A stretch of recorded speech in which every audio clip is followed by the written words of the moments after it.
हरे कृष्णा। वर्ष की सबसे महत्वपूर्ण निर्जला एकादशी तिथि बस हमारे घर के आंगन तक पहुंच चुकी है और आपकी इच्छा अनुसार हम आपके लिए लेकर आए हैं निर्जला एकादशी की आदर्श दिनचर्या।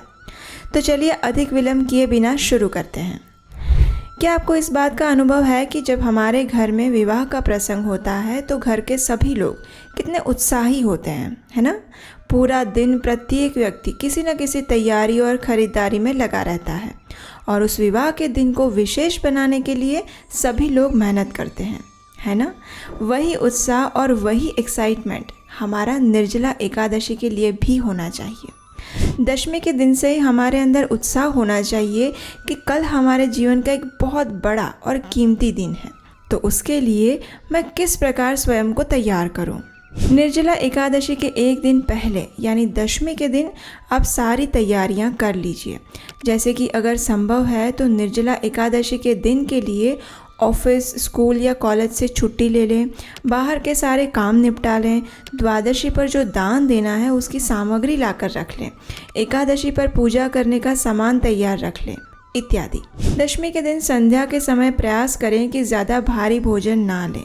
दाल, चावल, गेहूं से बना हुआ भारी भोजन अगर दशमी के रात्रि में लेंगे तो उसका पाचन होने में अधिक समय लगेगा और फिर अगले दिन आप प्रातः जल्दी नहीं उठ पाएंगे। इसलिए हल्का फुल्का भोजन लें और संध्या से पहले ले लें। उसके बाद रात को सोने से पहले अगले दिन सुबह ब्रह्म मुहूर्त में उठने के लिए अलार्म लगा लें। निर्जला एकादशी के दिन प्रातः ब्रह्म मुहूर्त में उठ जाएं। ये समय आप अपने स्थानिक कैलेंडर में चेक कर सकते हैं। अगर आपको ये समय नहीं पता है तो प्रयास करें प्रातः 3-3:30 बजे उठ जाइए। ब्रह्म मुहूर्त से पहले आप जल पी सकते हैं, इसलिए दांतों को स्वच्छ करना, स्नान करना और जितना भी मन करे उतना जल पीना, ये सारे कार्य आप ब्रह्म मुहूर्त से पहले कर सकते हैं। प्रयास करें कि प्रातः 3:45 तक ये सारे कार्य समाप्त कर लें। उसके बाद अब समय है एकादशी व्रत का संकल्प लेने का। अपने घर में, मंदिर में या पूजा का स्थान है वहाँ जाइए, उस स्थान को स्वच्छ करिए, अपने गुरु और श्रील प्रभुपाद का स्मरण करते हुए, भगवान का नाम स्मरण करते हुए भगवान को जगाइए और फिर उनकी जो दैनिक सेवा पूजा आप करते हैं वो करिए। उसके बाद भगवान के समक्ष हाथ में गंगा जल लीजिए और एकादशी व्रत का संकल्प लीजिए। संकल्प लेते समय इस मंत्र का उच्चारण करिए। एकादश्यां निराहारः स्थित्वा अहं परेहनि भोक्ष्यामि पुंडरीकाक्ष शरणं मे भवाच्युत। इसका अर्थ है एकादशी के दिन मैं भोजन से विरत रहूँगा और अगले दिन ही अन्न ग्रहण करूँगा। हे पुंडरीकाक्ष, हे अच्युत, कृपया मुझे अपनी शरण में लीजिए। इस प्रकार भगवान से प्रार्थना करिए कि वे आपको सही चेतना में रहते हुए इस निर्जला एकादशी का पालन करने की क्षमता प्रदान करें। संकल्प के बाद उस जल को तुलसी देवी में प्रवाहित कर दें। अब प्रातः 4:30 बजे भगवान की मंगला आरती करें। अगर घर में नहीं कर सकते तो नज़दीक के किसी भी मंदिर में जाकर करिए। इस्कॉन के प्रत्येक मंदिरों में सुबह 4:30 बजे मंगला आरती होती है, तो प्रयास करें कि अगर आपके आसपास कोई मंदिर है तो निर्जला एकादशी के दिन अवश्य ही मंदिर में जाकर मंगला आरती करिए। अगर ये संभव नहीं है तो अपने घर में रहकर ऑनलाइन उसका दर्शन ज़रूर करिए। जैसे कि इस्कॉन वृंदावन, इस्कॉन मायापुर इत्यादि लगभग सभी केंद्रों के यूट्यूब चैनल्स पर प्रातः मंगला आरती के दर्शन आप कर सकते हैं। उसके बाद अब समय है तुलसी देवी की पूजा का। अपने घर में तुलसी देवी को एक स्वच्छ स्थान पर मध्यम उच्च आसन पर स्थापित करें। उसके बाद उन्हें आवश्यकता अनुसार जल प्रदान करें। हाँ, बिल्कुल, भले ही निर्जला एकादशी है फिर भी तुलसी देवी को जल की कुछ बूंदें दे सकते हैं। उसके बाद तुलसी आरती करें। आरती के समय आपको आचमन करना होता है। उस समय आप अन्न के एक दाने जितनी बूंद का पानी स्वीकार करके आचमन कर सकते हैं। तुलसी देवी को धूप, दीप और पुष्प अर्पण करें। उनकी 3 बार प्रदक्षिणा करें और प्रणाम करें। ये सारे कार्य करते हुए आपको लगभग 5-5:30 बज जाएंगे। तो अब आराम से तुलसी देवी के समक्ष बैठ जाइए और हरे कृष्ण महामंत्र यानी हरे कृष्ण कृष्ण कृष्ण हरे हरे, हरे राम राम राम हरे हरे, इस महामंत्र का माला के ऊपर जाप करिए। निर्जला एकादशी के दिन संकल्प लीजिए कि आप कम से कम 25, 32, 40, 50 या 64 माला का जाप करेंगे। तो 7, साढ़े 7 बजे तक आपसे जितनी भी माला हो सके उतनी माला का जप करिए। उसके बाद उठ जाइए और अब समय है श्रीमद् भागवतम कथा श्रवण का। अगर आपके आसपास कोई इस्कॉन मंदिर या केंद्र है तो वहाँ प्रतिदिन सुबह 8 बजे भागवतम कक्षा होती है। तो सुबह पहुँच जाइए मंदिर और 8 बजे से लेकर 9 या साढ़े 9 बजे तक भागवतम कथा का रसपान करिए। हमें विश्वास है कि कथा श्रवण करके आपको निर्जला एकादशी करने की और अधिक शक्ति और उत्साह मिलेगा। अगर आप मंदिर में जाकर कथा नहीं सुन सकते तो इस्कॉन के अधिकतर मंदिरों के अपने YouTube चैनल्स हैं। वहाँ पर भी सुबह 8 बजे भागवतम कक्षा आती है, वहाँ से भी आप भागवतम सुन सकते हैं।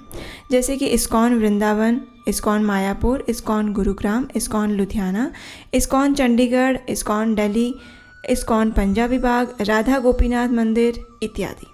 अब भागवतम श्रवण के बाद 9:30 बजे से लेकर 12:30 बजे तक आप अपने दैनिक कार्य समाप्त कर लीजिए। लेकिन प्रयास करें जितने ज़रूरी है उतने ही कार्य करें। अनावश्यक शारीरिक परिश्रम करके स्वयं को अगर थका देंगे तो संपूर्ण दिन बिना जल के नहीं रह पाएंगे। अब दोपहर के समय में गर्मी भी बढ़ जाएगी। अब 12:30 या 1 बजे से लेकर 5 बजे तक आप 3 कार्य कर सकते हैं। एक है श्रीमद् भागवतम या भगवत गीता पढ़ना, दूसरा है भगवान की कथा सुनना और तीसरा है हरे कृष्ण महामंत्र का जप करना।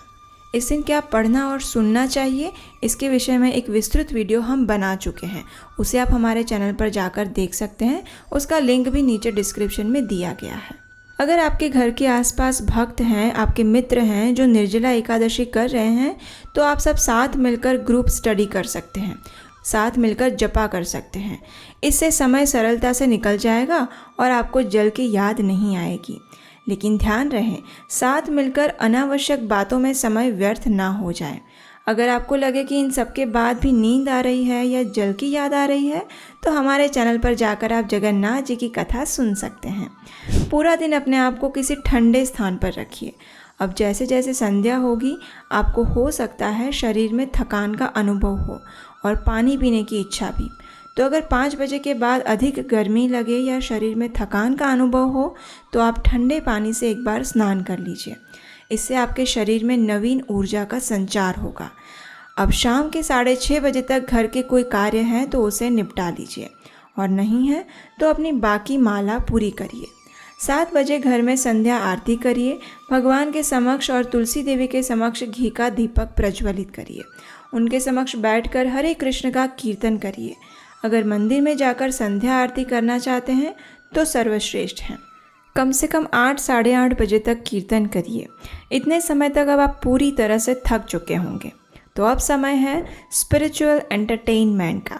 अगर आपको लगता है और आवश्यकता है तो आप फिर से हमारे चैनल पर जाकर जगन्नाथ जी की अब तक की सभी कथाओं को सुन सकते हैं।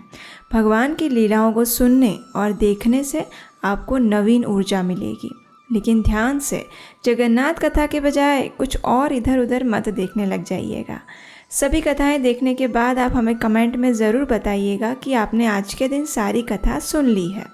उसके बाद 9:30 बजे फिर से एकांत स्थान पर बैठ जाइए और भगवान की लीलाओं का स्मरण करते हुए हरे कृष्ण महामंत्र का जप करिए। अगर रात्रि जागरण कर सकते हैं तो अच्छा है, लेकिन अगर नींद आ रही है तो आप विश्राम कर सकते हैं। लेकिन अलार्म लगाकर सोइए और अगले दिन सुबह फिर से ब्रह्म मुहूर्त में उठ जाइए। स्नान इत्यादि से स्वच्छ हो जाइए और 4:30 बजे फिर से मंगला आरती करिए। तुलसी देवी की पूजा करिए और 5:23 पर निर्जला एकादशी का पारण करने के लिए तैयार हो जाइए। पारण से पहले भगवान से प्रार्थना करिए और एकादशी का फल उन्हें अर्पित करिए। अब अपनी क्षमता अनुसार सुयोग्य व्यक्ति को दान दीजिए और उसके बाद आप जल के साथ पारण करिए। अब देखिए, ये आपने संपूर्ण निर्जला व्रत किया है, इसलिए इसका पारण करने में आपको कुछ सावधानियां रखनी पड़ेगी, नहीं तो आपका स्वास्थ्य खराब हो सकता है। पारण के विषय में अगर आप विस्तार से जानना चाहते हैं तो नीचे कमेंट बॉक्स में पारण लिखिए, और अगर आप चाहेंगे तो हम एक विस्तृत वीडियो पारण के लिए बनाएंगे। तो इस प्रकार आप निर्जला एकादशी का सरलता से और सही चेतना के साथ पालन कर सकते हैं। अब देखिए, यह हम आपको बता दें कि ये दिनचर्या आदर्श स्थिति के लिए है। हो सकता है आपके लिए ये सभी चीज़ों को करना संभव ना हो या फिर इसमें बताए गए समय पर करना संभव ना हो, तो आप अपनी अनुकूलता अनुसार उसमें परिवर्तन कर सकते हैं। लेकिन प्रयास करें कि अधिक से अधिक समय हरे कृष्ण महामंत्र का जप करने में, ग्रंथों का अध्ययन करने में और कथा श्रवण में ही लगाएं। अगर आपको ये वीडियो उपयोगी लगा है तो इसे अपने व्हाट्सएप ग्रुप में सभी जगह शेयर कर दीजिए और आपके अपने इस चैनल को सब्सक्राइब करना मत भूलिएगा, क्योंकि अभी एकादशी कथा आने वाली है। तो चलिए तैयार हो जाइए इस महा महोत्सव का स्वागत करने के लिए और अपने आध्यात्मिक जीवन में एक नवीन और दिव्य अनुभव प्राप्त करने के लिए। हरे कृष्णा।